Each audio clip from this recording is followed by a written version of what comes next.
नमस्कार मित्रांनो. काही कारणास्तव मागील 1-2 महिन्यामध्ये व्हिडिओ अपलोड करता आलेला नाही. तर आपण परत व्हिडिओ अपलोड करणे चालू केलेलं आहे. तर आजचा विषय आहे जिल्हा परिषद उपलेखापाल कनिष्ठ लेखाधिकारी विभागीय परीक्षा 2024. म्हणजे सर्व जिल्हा परिषदेमधील जे कनिष्ठ लेखाधिकारी आहेत, त्याचं मूळ नाव उपलेखापाल आहे. तर या परीक्षेबाबत आपण माहिती पाहणार आहे. तर मी तुम्हाला लिंकमध्ये PDF पण उपलब्ध करून देईल आणि ती माहिती आपण पुढील प्रमाणे घेऊया. तर माहिती बघितली तर विभागीय आयुक्त कोकण विभाग कार्यालय यांच्याकडून ही एक्झाम घेतली जाते. तर हे 14/1/25 रोजीच फॉर्म सुटलेले आहेत त्याचे. तर विषय आहे जिल्हा परिषद सेवेतील उपलेखापाल पदावर पदोन्नतीसाठी आणि उपलेखापाल पदावर नामनिर्देशाने नियुक्त झालेल्या कर्मचाऱ्यासाठी विहित केलेली परीक्षा सन 2024. म्हणजे यामध्ये कसं आहे, जे वरिष्ठ सहाय्यक लेखा आहेत त्यांना उपलेखापाल पदोन्नतीसाठी ही एक्झाम आवश्यक आहे. आणि तसेच जे सरळ सेवेने उपलेखापाल किंवा कनिष्ठ लेखाधिकारी या पदावर नियुक्ती झालेले त्यांच्यासाठी सुद्धा ही एक्झाम बंधनकारक आहे. तर या बाबतीत सर्व वरिष्ठ सहाय्यक लेखा आणि कनिष्ठ लेखाधिकारी सरळ सेवांनी आपल्या वित्त विभागाच्या आस्थापनेमार्फत लवकरात लवकर अर्ज सादर करायचा आहे. तर एकंदरीत 2021 मध्ये जी एक्झाम झालेली आहे, मी स्वतः एक्झाम दिलेली आहे आणि पहिल्या प्रयत्नात मी व्यवस्थितरित्या पास झालेलो आहे.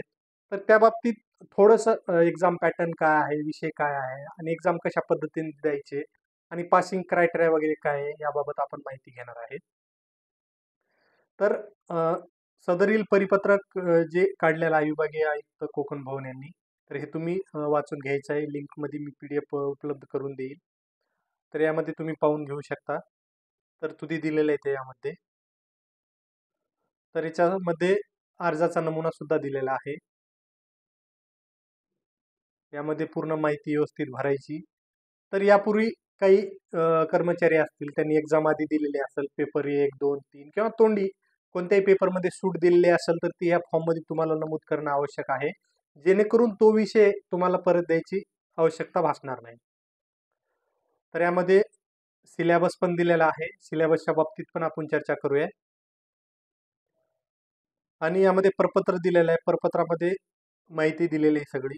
तर यानुसार जर तुम्ही 9 नंबर कॉलम जर बघितला, तर वरिष्ठ सहाय्यक लेखा जे आहेत त्यांना पदोन्नतीसाठी ही एक्झाम आवश्यक आहे.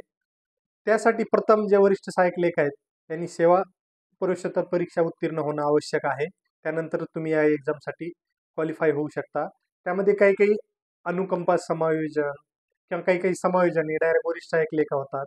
जे कनिष्ठ सहाय्यक लेखापासून वरिष्ठ सहाय्यक लेखा झालेले आहेत त्यांनी तर PRE एक्झाम पास झालेलीच असतात. पण काही जे सरळ सेवेने वरिष्ठ सहाय्यक लेखा होतात त्यांना PRE बंधनकारक आहे.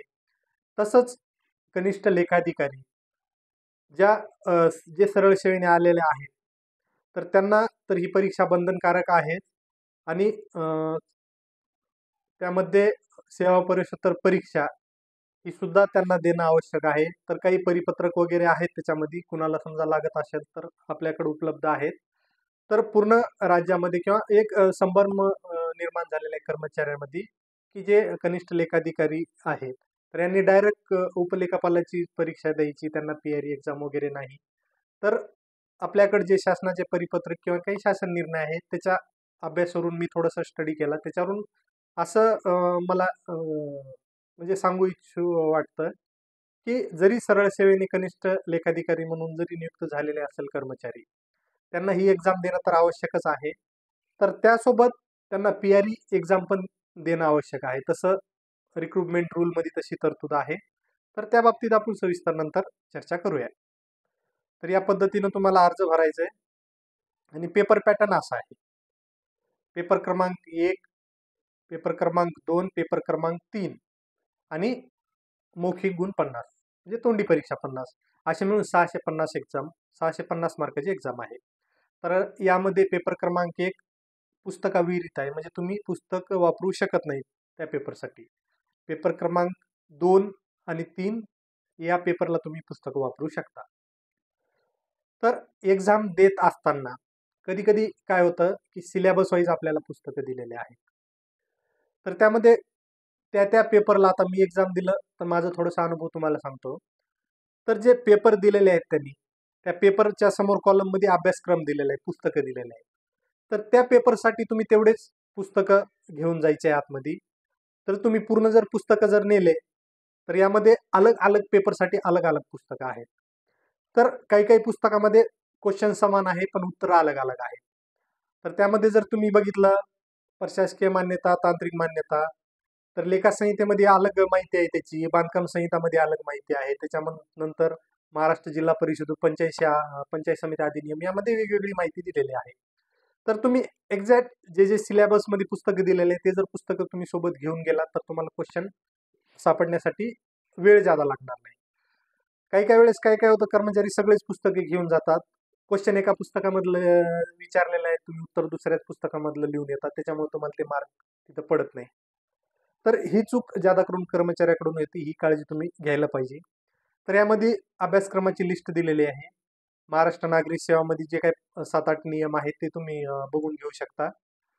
महाराष्ट्र अर्थसंकल्प नियमावली, जिल्हा परिषद व पंचायत समिती आदी अर्थसंकल्प नियम, महाराष्ट्र सार्वजनिक बांधकाम नियमावली, लेखा संहिता, महाराष्ट्र जिल्हा परिषद व पंचायत समिती लेखा संहिता 1968. म्हणजे जे 1 नंबर पेपर आहे तुमचं, तो विदाऊट बुक आहे. तरी त्यामध्ये काय करायचं, तर शॉर्ट नोट्स म्हणजे शॉर्ट अभ्यास करायचा. जे मेन कलम आहेत ना, ते कलमाचा अभ्यास करायचा आणि उत्तर लिहिताना सरळ महाराष्ट्र जिल्हा परिषद पंचायत समिती लेखा संहिता या कलमामध्ये या विषयाचा सविस्तर अभ्यास दिलेला आहे. त्या पद्धतीनं खालीलप्रमाणे तुम्ही व्यवस्थित मांडणी करायची. त्याच्यामध्ये प्रस्तावना, व्याख्या वगैरे अशा माहिती अशा पद्धतीने जर तुम्ही उत्तर लिहिलं तर तुम्हाला चांगले मार्क पडू शकतात. पेपर क्रमांक 2 आणि 3, तर हे महत्वाचे आहे. तर पेपर क्रमांक 2 आणि 3 या पेपरसाठी तुम्ही जे नमूद केलेले आहेत ना, तेवढेच पुस्तके घेऊन जायचे. कारण तुम्ही सगळे पुस्तकं नेले तर तुम्हाला गोंधळ होऊन जाईल, की आता उत्तर कोणत्या पुस्तकामधलं लिहायचं. त्यामुळे ही गोष्ट तुम्ही लक्षात ठेवा. तर या पद्धतीनं आणि इंटरव्ह्यूमध्ये एक कॉमन तुम्ही जेवढे पुस्तकं घेतलेले आहेत ना, सगळे पुस्तके एकदा तुम्ही वाचून काढायचं आणि जनरली इंटरव्ह्यू वगैरे घेणारे अकाउंट ऑफिसर किंवा कॅपो, डेप्टी कॅपो वगैरे हे आपले अधिकारी लोक असतात. तर आपण रेग्युलर कामकाजामध्ये जे काम करतो त्याविषयी क्वेश्चन वगैरे विचारतात. तर इंटरव्ह्यूमध्ये काही घाबरायचं कारण नाही. व्यवस्थितरित्या आपल्याला इंटरव्ह्यू द्यायचं आणि तुम्हाला जेवढं येतं तेवढंच सांगायचं, म्हणजे तुम्हाला व्यवस्थित मार्क वगैरे पडतील. तर यानंतर आपण एक एक्झामचा क्रायटेरिया बघू, तुम्हाला किती मार्क घेणं आवश्यक आहे आणि कसं काय. तसं मी एक शीट तयार केलेलं आहे. तर त्यानुसार मी तुम्हाला सांगू इच्छितो. आता यामध्ये बघा, सिरियल नंबर, पेपर 1, 2, 3, ओरल आणि टोटल. तर टोटल तुमचं 650 मार्काचं पेपर असणार आहे. त्यामध्ये 2 क्रायटेरिया आहेत. जर तुम्ही ओव्हरऑल ओव्हरऑल जर 45% मार्क एका स्ट्रोकमध्ये जर घेतले, तर तुम्ही एक्झाम पास होऊ शकता. त्यामध्ये कसं, तर एकूण पेपर 1, 2, 3, तर यामध्ये तुम्हाला मिनिमम 45% मार्क घेणार 90, 90, 90, 90 आणि ओव्हरऑलमध्ये 23 कमीत कमी. तर ओव्हरऑल 293 मार्क जरी तुम्हाला पडले ओव्हरऑल वन स्ट्रोकमध्ये, तर तुम्ही एक्झाम पास होऊ शकता. यामध्ये काही कमीत कमी 90 मार्क पाहिजे. आता एका एक्झाम्पल, पेपर 1 मध्ये तुम्हाला 90 मार्क पडले, पेपर 2 मध्ये समजा तुम्हाला जादा मार्क पडले, 90 पेक्षा जादा पडले, तर काही हरकत नाही. पण कमीत कमी 90 मार्क तुम्हाला पडायला पाहिजे. ही झाली पहिली कंडिशन. दुसरी कंडिशन काय, एखाद्या विषयामध्ये तुम्हाला फेल झाले, तुम्ही 90 मार्क तुम्हाला पडले नाही आणि त्यामध्ये काय केलं, तुम्ही ओव्हरऑल 50% मार्क घेतले, म्हणजे 650 आहे त्याच्यापैकी 325 मार्क तुम्ही सर्व पेपर मिळून 50% मार्क घेतला तरी तुम्ही पास होता. त्यामध्ये फक्त एक गोष्ट लक्षात घ्यायची, की एका पेपरमध्ये मिनिमम 35% मार्क पडायला पाहिजे. आता पेपर क्रमांक 1, 2, 3 या तिन्ही पेपरपैकी एका पेपरमध्ये तुम्हाला 70-71 जरी मार्क पडले आणि बाकीच्या पेपरमध्ये तुम्ही जादा मार्क घेतले, तर ओव्हरऑल तुमची टोटल 325 मार्क जर आले, तर तुम्ही ही एक्झाम पास होऊ शकता. त्यामध्ये ओरलमध्ये पण दिलेले आहेत आपण. पहिल्या कंडिशनमध्ये 23 मार्क आणि दुसऱ्या कंडिशनमध्ये 25 मार्क, हे मिनिमम मार्क तुम्हाला पडणं आहे. या पद्धतीने तुम्ही 2 पद्धतीने पास होऊ शकता. एक ओव्हरऑल 45% तुम्ही मार्क घेऊन टाका सगळ्या विषयामध्ये, तुम्ही पास, किंवा तुम्ही 50% मार्क घेऊन टाका सरासरी, यानुसार अभ्यास करायचे. हे बघा, याच्यामध्ये तुम्हाला कंडिशन पण मी दिलेले आहेत. 40% मार्क इन इच पेपर और 50% mark in aggregate and minimum 35% mark in one paper. तर या पद्धतीने तुम्हाला पेपर सोडवायचे आणि सगळ्यांना मी अजून एक सल्ला देऊ इच्छितो. एक्झाम देत असताना तुम्ही क्वेश्चन किती आहेत? तुम्हाला 3 तास वेळ आहे. 3 तासामध्ये तुम्हाला 6 क्वेश्चन आहेत.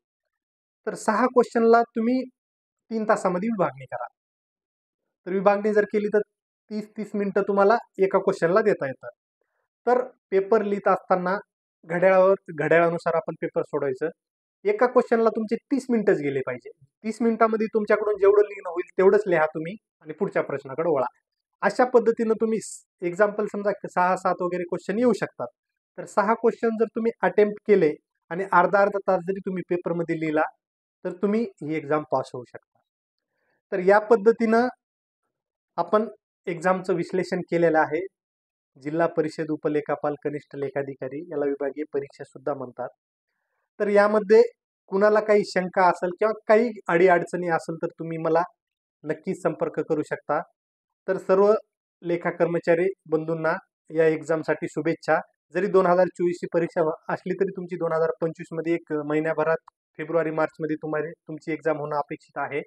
तर सर्व लेखा कर्मचारी बांधवांना माझ्यातर्फे एक्झाम देण्यासाठी शुभेच्छा. खूप खूप धन्यवाद.